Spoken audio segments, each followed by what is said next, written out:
Okay, we're live again. Special request, libreng derma consult. Yan ang gusto nila, Dr. Rakati. No problem. Siyempre, di ba, No kailangan pipilitin natin yung mura. Ito ang request nila, kaya tayo bumalik sa iyo. Problema sa buhok. Oras, lalaki, babae, na tumataas talaga siya. Nag-hair fall and balakubak. Pag bata pa, doktora, pag naligo, konti lang nalalagas. Bakit pag tumatanda, konting ganyan lang? Nalagas na lahat, oo nga eh. Bakit gano'n? Ano ba yun? Kasi What's that? the aging process kasi yung ating mismong hair follicle, lumiliit as we age eh. So, Hair follicle, oo, maliit. lumiliit siya. So, Yung kapit, mahina. kasi it's part of aging eh. So, kung dati, yung hair bulb natin mismo, makapal siya, pag tumatanda tayo, lumiliit siya because of aging. So, unfortunately, pagka both men and women, when they start to age, mismo yung hair bulb lumiliit, pati yung hair caliber luminipis. Luminipis talaga. Correct. Oo. Dati kapal ng buhok ko. Oo. That's part of aging. Oo. So, ang problema, there's no way we can stop aging eh, di ba? Pwede So, bang paano natin mapapakapal o less yung mahuhulog? okay, so importante, kunyari meron underlying factor of dandruff, kailangan makontrol yun. Kasi yung dandruff, lalo pang nagpapadami ng hair loss. So, pag may dandruff ka, kailangan mag-anti-dandruff shampoo tayo.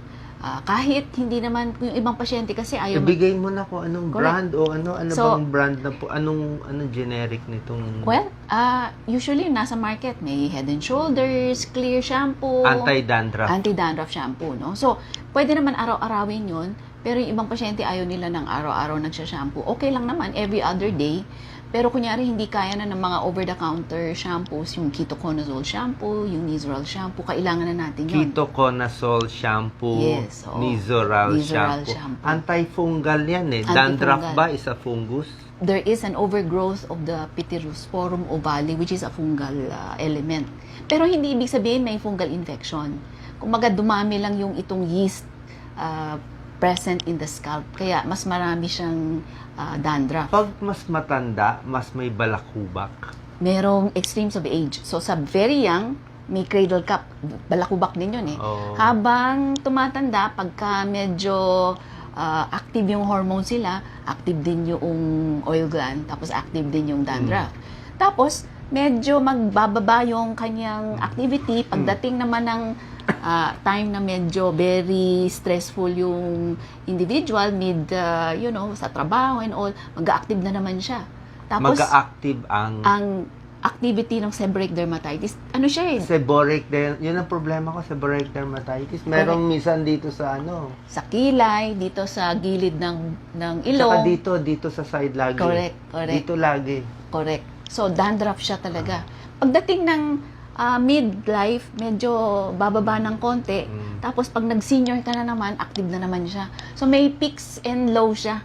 So, depending on the person's Seborrheic dermatitis, dermatitis. fungal infection, nagkakos ng dandruff.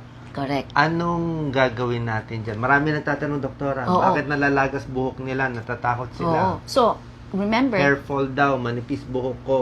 So, Yan. remember, kailangan natin makontrol. There's no cure for dandruff. We only control it. Mm. So, we use anti-dandruff shampoo, kung pwede every day or every other day.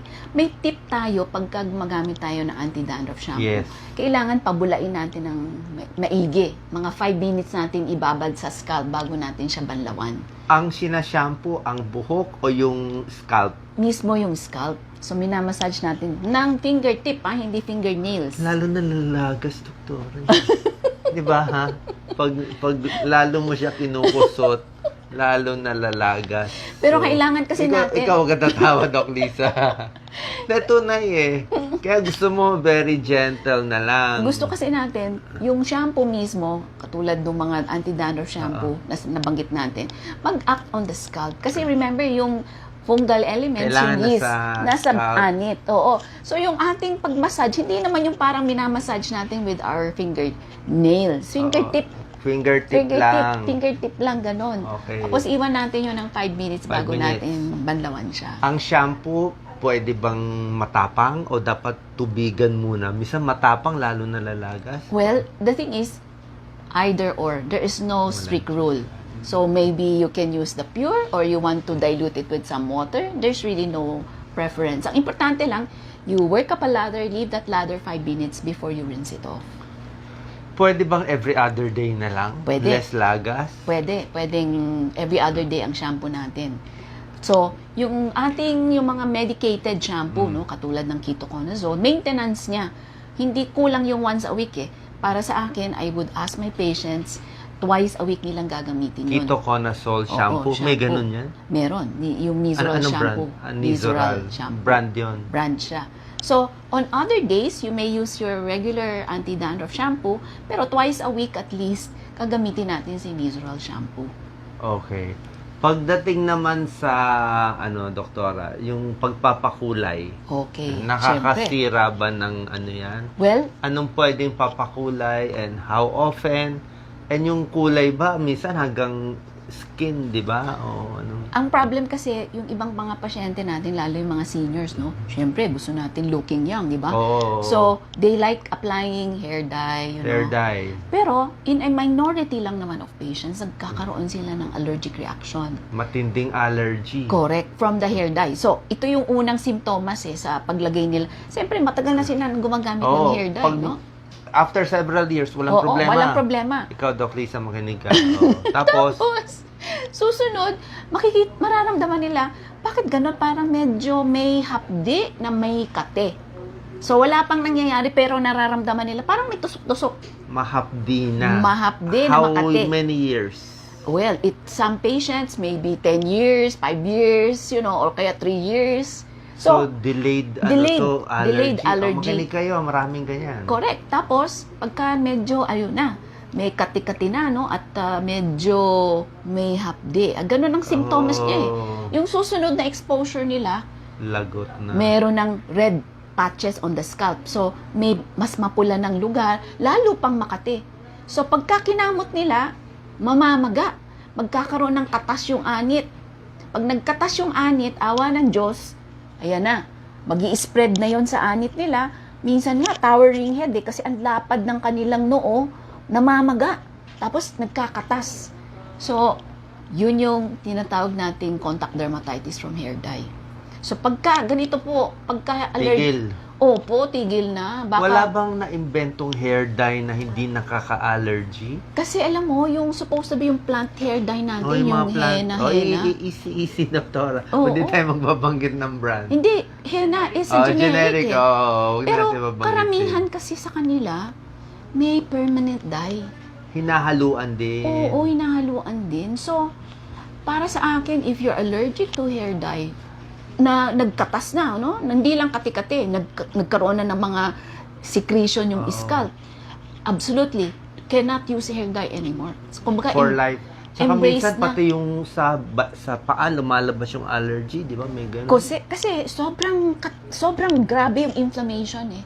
So, yung inflammation to the point na, di ba, nagkakaroon sila ng Pag fluid. nagkukulay daw, doktora, Oo. nahuhulog yung buhok niya, nagsusuklay, nahuhulog. Oo. So, paano yan? Dahan-dahan? Hindi. It can be part of an allergic reaction. Yung mas madaming nahuhulog na Huwag na hair. kayong mag-dye, bata pa naman kayo. Di ba, yung iba gusto mag-yellow ang buhok, Oo nga, yung pula, yung di ba, medyo uso sa mga kabataan. Pero usually kasi, alam mo, uso-uso yan eh. Pwede ba i-dye ang Yung eyebrow, Eyebrow. oo. Pwede, kunyari. Bawal daw, di ba? Hindi. Alam mo kasi, pag pumunta ka ng salon, di ba, nagpa-hair dye ka na. Bawal. Para pantay, yung pati yung kilay na, yung sobra doon, pakilagyan mo na rin yung kilay. Ganun ang ginagawa sa Bait si salon. doktora, lahat pwede hair fall. So, ano daw gamot? Ang gamot lang sa hair fall is the shampoo. So, very important, ang gamot. Anti-dandruff. Remember, we need to control the dandruff, di ba? So, kung manipis na siya, topically, unfortunately, until now, isa pa lang, yung ating minoxidil, 5%. Minoxidil, Yes, 5%. 5%. Pupunta kayo dito kay Dr. Cathy, meron siya minoxidil. Ako, libre. Tapos, Oh, pagka sa lalaki may bago pa, yung iniinom na finasteride. Finasteride. 1 milligram. So, ito. May problem ba sa pagtatalik yun, doktora? Okay, ganito po yan. Kapag interesado po kayo uminom sa mga lalaki po, Oo. magpakonsulta muna po tayo sa dermatologist. Kasi po, siya po ang magde-decide sa inyo, o pwede ba sa iyo yung pag-inom na yan, o medyo Yung finasteride, maganda talaga, nakakapal ah. kung sabay. So, sabay natin iniinom sa isang lalaki yung finasteride, tapos Minoxidil. nagpapahid ng pinoxidil. Mas maganda ang kanyang Pero effect. ang minoxidil, pwede lang siya sa maninipis sa buhok. Pero dito sa receding, wala Pwede na. rin. Kaya niya receding. Pwede rin. So, lahat yan sa mga lalaki kasi, ito, umaakyat, di ba? At saka numinipis to. So, nagiging parang panot sila dito sa tuktok. So, lahat yan, papahiran.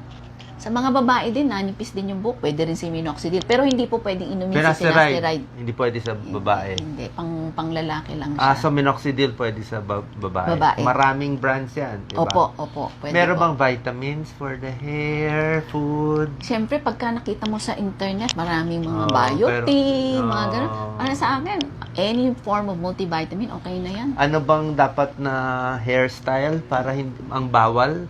Pagka, Bawal yung masikip, di ba? Pagka naglalagas, wag po masyadong tinatalian, yung parang pinoponytail o bine-braid, no? Lalo na sa mga babae, kasi lalong nanipis eh. So, we don't like anything parang restrictive. Short or long hair? Siyempre, mas maganda shorter hair para, kasi pag mahaba, mas mahabang chances na matanggal pa siya eh. Nag-i-entangle kasi yung hair eh. Hair transplant? Oo. Ano ba technology? Oo, meron tayong hair transplant Pwede ba? na ngayon. Meron pang bago, Regenera. Yung parang stem cell dito, may machine Maganda eh. ba? Maganda ba yun? Siyempre, maganda.